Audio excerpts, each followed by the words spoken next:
더 많은 성도님들이 함께하지 못했음에도 불구하고 기도할 수 있다는 게 얼마나 감사한지 오늘 마가복음 1장 35절에서 39절의 말씀을 가지고 다 같이 한번 따라해 볼까요? 적당히 살지 말고 복음 위에 살자. 네. 복음을 듣는다는 것보다 더 어려운 것은 뭘까요? 복음을 말하는 것입니다. 복음을 말하는 것보다 더 어려운 건 뭘까요? 복음을 전하는 것처럼 사는 겁니다. 무슨 말일까요? 복음을 듣는 일은 우리가 너무나 자주 해왔죠. 복음을 말하는 전도도 잘 많이 해왔어요. 그러나 우리가 전했던 복음대로 사는 일은 정말 중요하고 어려운 문제입니다. 그래서 어떻게 우리의 삶에 적당히 살지 않고 복음을 위해 사는 역사가 일어날 수 있었을까? 제가 강원도에서 목회할 때 부산 수영록교회를 다니셨던 한 집사님이 계셨어요. 강동화 집사님이셨는데 그 강동화 집사님이 광안대교를 이렇게 공사하신 대림건설의 본부장님이셨거든요.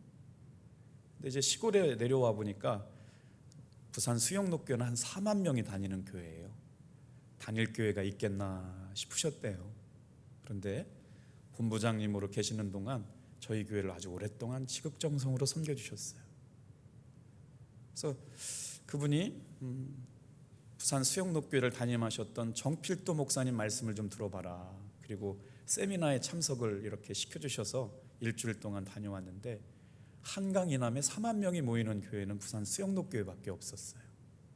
근데 그 목사님이 오늘 장례 이제 치르셔가지고 천국 가셨거든요. 근데 그 목사님이 많은 말씀을 주셨지만 제 마음속에 딱 한 구절이 남았었어요. 낭중지추. 하나님의 말씀이 준비된 사람은 하나님은 절대로 그를 놔버려 두지 않으신다. 목사들이여 기도해라. 목사들이여 말씀 봐라. 그리고 설교에 목숨 걸어라. 그런데 가장 중요한 일이 있다. 교회는 목사의 눈물이 강단에 채워질 때 채워진다. 그분이 서울대학교를 나왔거든요. 그래가지고 서울대학교 나오신 목사님이 불교세가 센 부산에 가서 개척을 하니까 수많은 사람들이 그냥 몰려온 게 아니고 강단에 엎드려서 기도하시는 눈물의 분량이 채워지고 나니까 3년 만에 그냥 막 사람들이 미어 터지는 교회가 된 거예요. 한강 이남에서 4만 명 모이는 교회를 찾을 수가 없거든요. 그 목사님 돌아가시면서 한마디 하고 돌아가셨어요. 적당히 살지 말고 복음 위에 살아라. 오늘 이 저녁에 우리가 어떻게 말씀을 묵상하고 기도할까 주님 앞에 구하다가 저는 그때 굉장히 충격이었어요. 저에게 주시는 말씀으로 들렸거든요. 목사는 말씀만 준비되면 하나님께서 절대 그것을 그냥 내버려 두지 않는다고 말씀하셨거든요. 근데 오늘 복음을 듣는 것처럼 적당히 살지 않고 예수님을 위해 살 수 있는 은혜를 나누기 위해서 본문 말씀으로 들어가 볼까요? 35절 새벽 아직도 밝기 전에 예수께서 일어나 나가 한적한 곳으로 가서 거기서 기도하시더니. 여러분 놀랍지 않아요? 오늘 여러분과 함께 기도하는 모습을 보니까 벌써 막 마음에 사모함이 생겨요. 안 된다, 힘들다, 어렵다, 이 시국에 무슨 기도냐. 근데 여러분들 두 손 들고 찬양하고 청년들이 모이고 기도하는 모습 안에서 힘이 나요 막. 그리고 기대가 생겨요. 자, 코로나가 가지고 온 가장 부정적인 결과를 신학자들이나 목회자들이나 뭐라고 얘기하고 있을까요? 오늘 받을 은혜를 다음에 받아도 된다라고 하는 생각을 가져온 것이 코로나 시대를 살아가는 성도들의 가장 부정적인 결과였다는 거예요. 방송도 나중에 보면 돼요. 설교도 나중에 와도 돼요. 예배도 나중에 드려도 돼요. 규칙적으로 예배 드리지 않으면 죽을 것 같은 두려움과 하나님을 사모하며 간직한 채 살았던 성도들이 주일날 예배도 주일날 안 드려도 돼요. 월요일날 드리고 밤에 드리고 다음에 드리고 시간 날 때 온라인으로 성금하면 돼요. 혹시 이 방송을 보시는 우리 성도님들은 그런 분들이 한 분도 안 계시길 바랍니다. 공이 교회에서 20%의 성도들은 교회에서 사라져버렸어요. 언제 돌아올지 몰라요. 그러나 나중에 어느 날 은혜 받아도 된다고 생각하는 시대를 살아가는 그때, 오늘 이 말씀을 묵상하면서 무슨 생각이 들었느냐? 예수님이라고 그러면 뭐라고 하셨을까? 예수님이 이 코로나 상황 가운데 기도하기가 어렵고 모이기가 어렵고 정말 두려운 시대를 살아가고 있는 우리 성도들에게 뭐라고 말씀하셨을까? 오늘도 한 어른 권사님이 전화 오셔서, 목사님 죄송해요, 교회를 가려고 마음을 몇 번 먹었는데 솔직하게 말씀드릴게요, 무섭고 두려워서 교회 못 가겠어요. 아유, 그럼요, 그러실 수 있어요. 그러나 목사님, 제가 영상으로는 예배 잘 드리고 있으니까 목사님 저 위해서 기도해 주세요. 저는 목사님밖에 없습니다. 사랑하는 성도 여러분, 예수님께서 이러한 삶을 모르고 계셨을까요? 오늘 이런 상황에 가서 목회하신다면 뭐라고 말씀하셨을까요? 오늘 예수님께서 저는 이렇게 말씀하셨을 거라고 본문을 보면서 묵상을 했어요. 다시 한번 우리 같은 목소리로 35절 같이 읽어볼게요. 시작. 새벽 아직도 밝기 전에 예수께서 일어나 나아가 한적한 곳으로 가서 거기서 기도하시더니. 예수님은 하나님이시기 때문에 기도하지 않으셔도 되는 분입니다. 그런데 예수님께서는 지금 이 말씀이 일어나기 전에 수많은 사람들에게 복음을 전하고 천국의 말씀을 전하고 예수님의 이름의 능력으로 고치시고 치유하시고 여러분 선포하셨던 사역을 하셨거든요. 그러니까 그 놀라운 복음의 말씀을 듣고 수많은 사람들이 아직도 예수님을 만나려고 기다리고 있었던 때에 예수님께서는 한적한 곳에 나아가서 기도하는 일을 삶의 가장 우선순위에 두셨다는 것이죠. 예수님은 한적한 곳에 의도적으로 찾아가셨습니다. 며칠 전에 우리 남철민 목사님 새벽기도 하실 때, 지난주 주일 저녁이었군요. 그리스도인들에게는 침묵의 시간이 필요하다. 오늘을 살아가고 있는 그리스도인들에게는 하나님 앞에 기도할 수 있는 기도의 시간이 반드시 필요한 것을 깨닫게 되길 바랍니다. 다 같이 한번 따라합시다. 예수님도 기도하셨습니다. 예수님의 하루는 분주한 하루였어요. 더러운 귀신을 쫓아내셨고 해가 저물어 가기까지 많은 사람들을 만나셨을 뿐만 아니라 상담하시고 진액을 쏟아가시면서 고치시고 귀신을 쫓아내셨는데 고요하게 계신 자리를 찾아서 기도의 자리를 찾아가셨다.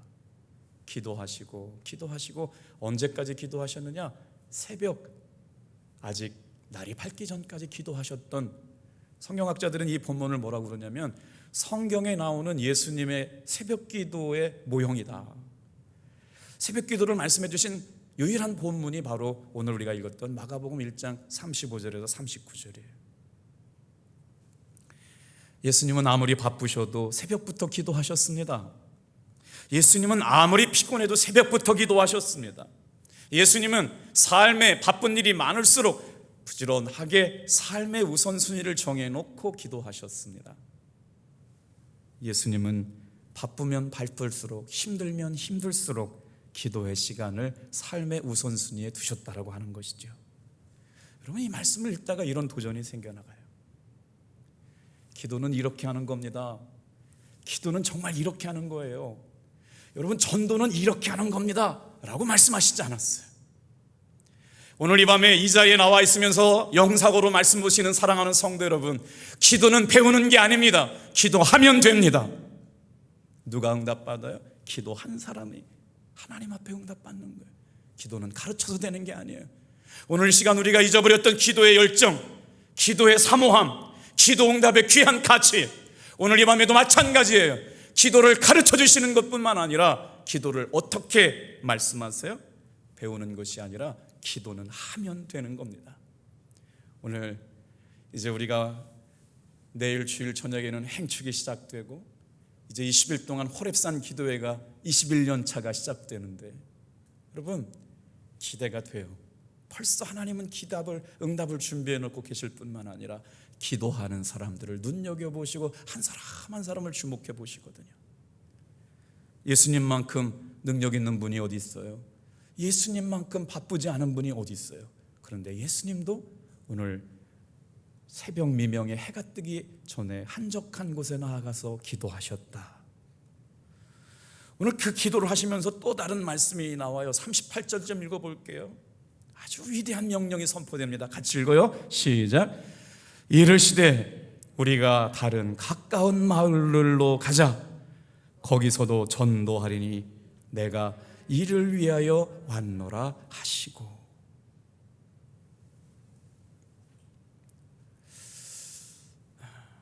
전도는 배우는 게 아니에요. 전도는 하면 돼요.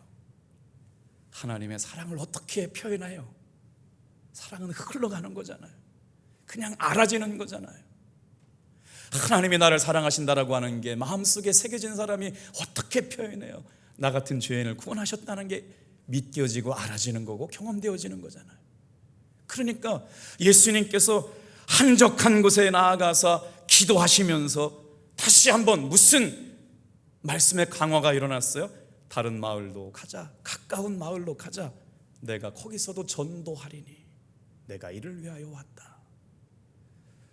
한국 교회가 아무리 어렵다고 세상에 다 떠들고 난리를 제껴도요, 기도하는 교회는 망하지 않는 줄로 믿습니다. 전도하는 교회는 절대로 무너지지 않을 줄로 믿습니다. 다시 한번 우리가 복음의 야성이 살아서 말이에요. 어떻게 해요? 저도 강원랜드에서 10년 동안 길거리 전도를 해봤잖아요. 저는 제가 잘한 게 하나도 없는 목사예요. 그런데 주님 앞에 조금 기억하실 것만 있다면, 제가 아무도 하지 않는 강원랜드 앞에서 길거리 전도를 10년 동안 하루도, 일주일에 하루도 빠지지 않고 꾸준하게 했던 거, 그것이 주님 앞에 기쁨이 되었을 수 있겠다라는 생각들을 해봐요. 그런데 말이에요, 전도를 하려고 마음 먹고 나가면 여기 아주 보기 좋게 실패하고 돌아올 때가 한두 번이 아니에요. 거절감을 당하게 되고 포기하게 되고 낙심하게 되고, 어느 날은 정말 더 이상 전도를 하지 말아야 되겠다는 모멸감 같은 것들을 가지고 낙심을 하고 돌아올 때가 있거든요. 그런데 하나님은 정확하신 분이었어요. 그때마다 뜻밖의 사람을 만나게 하시고 하나님을 기쁘시게 한 것에 대한 하나님은 놀랍고 비밀한 것들로 제 삶에 응답해 주셨어요. 아까 낭중지추 말씀을 드렸잖아요. 제가 낭중지추란 말 아시죠? 호주머니 속에 있는 송곳은 어디를 가더라도 드러나게 돼 있다. 말씀을 준비하고 있는 목사는 어디 가든지 하나님께서 존귀하게 사용하신다. 제가 강원도에 있으면서도요, 정말 말씀을 열심히 준비했어요. 전도도 남들이 하지 않아도 이거는 예수님이 지금 이곳에 와서 목회하신다면 저 사람들에게 가서 복음을 전하겠게, 예수님이 오늘 이 자리에 와 계신다면 누구를 찾아갈까를 가장 먼저 생각하고 나서 강원도에 가서 강원랜드 앞에서 길거리를 전도했거든요. 그때 진짜 많이 불렀어요, 찬양. 주님이 찾으시는 그 한 사람, 그의 배자, 내가 그 사람 되길 간절히 주께 기도하네. 비 맞으면서 열매도 하나도 없는 것 같은데 오늘처럼 비는 또 왜 이렇게 오는지 추적 내려올 때, 아유 주님, 내가 이 일을 언제까지 더 할 수 있을까요? 하나님, 말씀 열심히 준비하면 기회 주신다면서요. 전도 열심히 하면 기회 주신다면서요. 뭐가 그래요? 20년 했으면 뭐가 지금 열매가 맺던가 부흥을 주시거나 다른 기회를 주시지. 정필동 목사님도 말씀 준비하면 기회 주신다니 그렇지도 않네.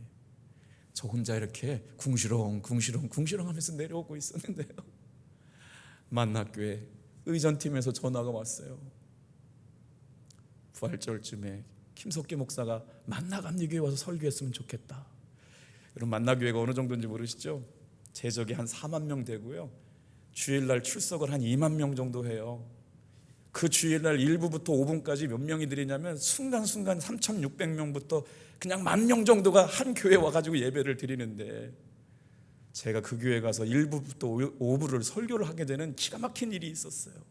제가 낭중지추 말씀 준비하면 하나님 귀하게 쓰신다면서 언제 쓰실 거예요? 라고 한 얘기 지나고 나서 금방 일주일 뒤에 만나교회 비서실에서 연락이 왔더라고요. 깜짝 놀랐어요. 제가 작은 신음에도 하나님께서 응답하신다는 얘기를 그때 실감했어요. 사랑하는 성도 여러분, 기도가 더디 오시나요? 기도해도 응답이 없으세요? 주님은 나만 모른 척하고 계신 것 같을 때가 있죠. 아무리 열심히 기도해도 응답이 없는 것처럼 느끼세요? 저도 20년 기도해보고 노력도 해봤지만요, 여러분, 하나님은 실수하지 않으시는 분임을 믿으시길 바랍니다. 그렇게 부르셔가지고요, 그 다음에 신학대학교 영성수련회 강사가 되고 3,000명이 모이는 홍은파 목사님 감리교회 집회를 갔다 오고, 그게 조금씩 소문이 나가지고요, 제가 탑동교회도 소개가 된 거 아니에요. 주님은 알고 계셨더라고요. 주님은 때가 있었더라고요. 준비될 때까지 낮추시고 기도하게 하시고 겸손하게 하시고 하나님만 바라보게 하시더라고요. 근데 우리는 늘 의심하고 늘 급하죠. 오늘 예수님께서 능력이 없어서 기도하러 가신 건 아닙니다. 주님께서도 아침부터 저녁이 되도록 치유하시고 고치시고 천국 복음을 말씀하시면서 쉬셔야 되는 그 시간에 한적한 곳에 나가서 거기서 기도하시더니, 오늘 이 밤 사랑하는 성도 여러분, 예수님이 기도하시던 자리가 바로 여러분이 계신 곳 자리 되기를 주님의 이름으로 축복합니다. 복음은 마시는 것이에요. 복음은 먹는 거예요. 그냥 마시면 피가 되고 살이 되는 거예요. 복음은 먹으면 피가 되고 살이 되는 거예요. 먹어보고 마셔본 사람이 선포하면 복음의 맛을 알아요. 기도의 맛을 알아요. 영혼 구원의 맛을 알아요. 전도의 가치를 알아요. 순종해보면 되는 거예요. 배워서 되는 게 아닙니다. 오늘 저와 여러분이 이 밤에 기도할 때 이런 은혜가 있기를 축복합니다. 우리 인간은 하나님의 도움 없이는 살아갈 수 없는 존재로 지음받았어요. 그런데 소망이 뭡니까? 하나님께서 우리의 삶을 책임져 주시겠다는 거예요. 아침에도 잠깐 고백했지만 저희 형님이 57에 작년에 천국 갔거든요. 일주기가 됐더라고요. 얼마나 바쁘게 살았는지. 가족들이 일주기 있기 때문에 다 모여서 위로해 줬어요. 근데 아들이 소방관인데 어떻게 사냐, 우리 가족들끼리 기도해주고 기도의 제목을 했더니 아내가 이렇게 고백해요.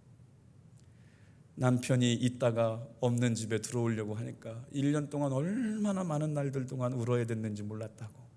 다 같이 울었어요. 아들한테 물었어요. 윤, 너 어떻게 지냈니? 했더니 한 딸은 대전에 있고 아들은 저 경기도에 있고 엄마는 논산에 있으니까 이 어려운 때 가족들이 같이만 있어서 이길 수 있는데 직장 생활하고 떨어져 있으면서 엄마를 위로해드리는 것이 못해서 너무 마음이 아프다고 또 울고, 그래서 1년 동안 번 돈 갖고 엄마 행복하게 살라고 멋진 차를 선물했더라고요. 크고 좋은 차를 선물했어요. 그러면서 한마디 해야 돼요. 그래도 나는 행복한 사람이에요. 아빠가 나를 얼마나 자랑스럽게 여기셨는데요. 다 울었어. 너 그거 알고 있었니? 아빠가 가는 데마다 우리 반석이 노래 잘해요. 우리 반석이 이번에 승진했어요. 우리 반석이 이번에 합격했어요. 그래서 매일 자랑하며 살았거든요.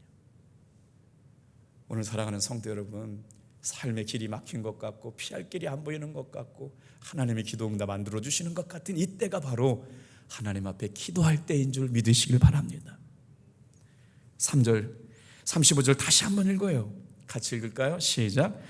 새벽 아직도 밝기 전에 예수께서 일어나 나가 한적한 곳으로 가사 거기서 기도하시더니.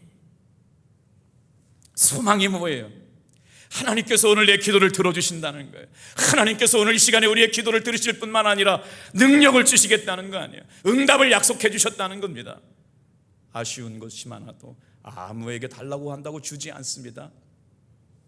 어렵다고 도와달라고 아무가 다 도와주는 건 아니에요. 그러나 우리에게 희망이 무엇이냐? 우리는 구할 수 있는 아버지가 있어요. 죽을 것 같은 삶의 환경에도 포기하지 않으시고 외면하지 않으시고 사랑하실 때 끝까지 사랑하시는 예수님의 십자가의 사랑을 알기에 오늘 이 밤에 우리는 주님 앞에 나와서 예수님 앞에 엎드려 기도하는 사람들이 됐습니다. 주님께서 응답하시겠다고 말씀하세요. 이것은 하나님의 자녀들에게 약속된 권리요, 믿음의 사람들에게 주시는 특별한 선물이 아닐 수가 없어요. 오늘 이 밤 하나님 앞에 정말 간절하게 기도했으면 좋겠어요. 다 같이 한번 따라해 볼까요? 적당히 살지 말고 복음 위에 살자. 하루하루가 지나가면서 인생이 철이 들어가고 목회가 철이 들어가면서 왔다 가는 인생 아무것도 아닌 게 자꾸 느껴져요. 저도 점점 이제 은퇴가 가까워져 가고 있잖아요.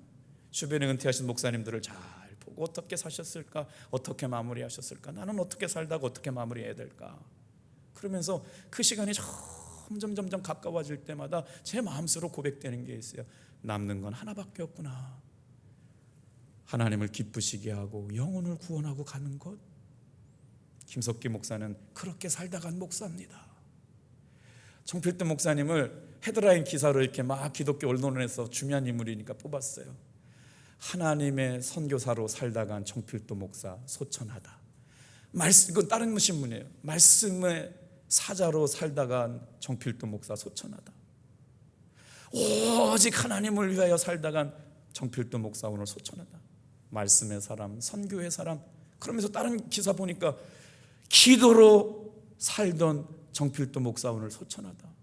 말씀과 기도와 선교의 사람이었구나. 그래요. 여러분은 어떻게 기억되길 원하세요? 기억이 잘 안 나면 곤란해요. 오늘 우리의 삶이 어때요? 하나님을 아버지라고 부르는 것은 종교적인 의미에서 위로 주려고 하는 게 아닙니다. 남들이 따라가니까 그냥 따라오는 것이 아니에요. 하나님은 우리를 복음으로 낳았을 뿐만 아니라, 진리로 낳았을 뿐만 아니라, 말씀으로 낳았을 뿐만 아니라 성령으로 낳았기 때문에 오늘 이 시간 우리가 붙들어야 될 것은 기도요, 말씀이요, 성령의 인도하심인 줄 믿으시길 바랍니다. 그때 우리에게 살 길이 열리는 것이죠. 하나님의 능력이요. 오늘 이 시간에 지치고 피곤하고 힘들다고 생각했지만 왜 우리가 찬양하면서 힘을 얻나요? 말씀을 들으면서 살았나요? 어렵지만 그냥 찬송 부르다가도 마음의 문을 열고 두 손을 들고 그 두 손을 드는 것보다 일어나서 찬양을 하다 보면 하나님이 주시는 믿음의 마음이 강해지는 이유가 뭘까요? 믿음은 역사예요. 믿음은 실제예요. 오늘 이 밤에 우리가 그냥 자꾸 주눅들게 만들고 두렵게 만들고 무섭게 만들고 기도를 방해하고 예배를 방해하는 어떤 것들에 묶여있지 않고 나사렛 예수의 이름으로 여러분 일어서시기를 주님의 이름으로 축복합니다. 기도할 때 하나님이 도우셨어요. 오늘 이 밤에 우리가 구할 건 다른 거 아니에요. 능력이 없잖아요. 우리가 할 수 있는 일이 없잖아요. 한 주간도 목사님 나 너무 아파요. 기도해 주세요. 더 이상 이제 약이 없대요. 그럼 어떡하면 좋아요? 그래요, 기도합시다. 눈물밖에 안 나잖아요. 천국 갈 때가 다 되셨구나. 그래도 이겨요. 주님 좀 도와주세요. 한순간이라도 예수님의 보혈의 놀라운 능력으로 아프지 않게 해주세요. 오늘 예수님이 지금 새벽에 기도 왔어요. 하나님이신데, 하나님의 아들이신데 기도가 뭐가 필요해요? 그분이 기도하고 계시는데 우리는 어느 순간 너무 배불러졌어요. 너무 부유해졌어요. 부족한 게 하나도 없어졌어요. 기도 안 해도 돼요. 넉넉해지다 보니까. 옛날 우리 어머니들은, 우리 할머니들은 정말 기도 간절하게 하셨거든요. 기도밖에 없었으니까, 살 소망이 없었으니까 오직 예수, 오직 예배, 오직 하나님의 십자가만, 예수님의 십자가만 붙들고 살아왔는데 우리는 너무 잘 살게 됐어요. 그러니까 기도 안 해도 돼요. 먹고 살만해졌잖아요. 이게 가장 큰 위기 아닐까요? 사랑하는 성도 여러분, 기도할 때 하나님이 도우시는 줄 믿습니다. 그래서 기도는 우리를 믿음에서 떠나가지 않게 합니다. 기도는 기도하는 성도들 은혜 가운데 떠나가지 않게 합니다. 오늘 이 밤에도 우리가 주님 앞에 겸손하게 엎드려서 주여 나의 삶을 돌보시고 살려주시옵소서 기도하는 우리들의 기도를 주님은 외면하지 않습니다. 우리 한번 말씀 읽어볼까요? 로마서 8장 26절부터 27절 나에게 주시는 말씀으로 큰 목소리를 읽어볼게요. 시작. 이와 같이 성령도 우리의 연약함을 도우시나니 우리가 마땅히 빌 바를 알지 못하나 오직 성령이 말할 수 없는 탄식으로 우리를 위하여 친히 간구하시느니라. 마음을 감찰하시는, 마음을 살피시는 이가 성령의 생각을 하시나니 이는 성령이 하나님의 뜻대로 성도를 위하여 간구하심이니라. 청년회장이 나오면 칭찬해 주려고 그랬는데 청년들이 이렇게 매주마다 미션을 주거든요. 이번 주 미션이 뭐냐면 평상시 은혜 받은 말씀을 우리 청년들 그 카톡방에다 단체 톡방에다가 올리는 거였거든요. 굉장히 은혜 받았어요. 얘는 아직 믿음이 연약해, 얘는 아직 수준이 어려워, 뭐 이런 생각들을 갖고 있었던 애들도 다 가슴에 하나님의 말씀이 새겨졌더라고요.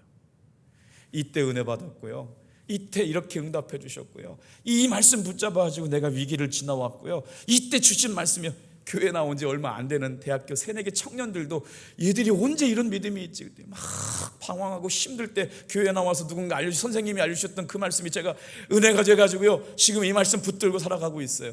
이야, 진짜 멋지다.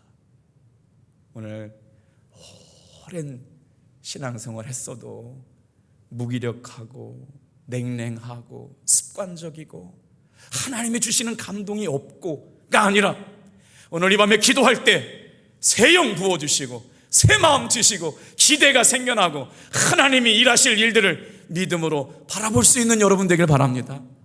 제일 무서운 게, 나이가 들어가면서 제일 무서운 게 여러분, 감동받지 못한다는 거예요.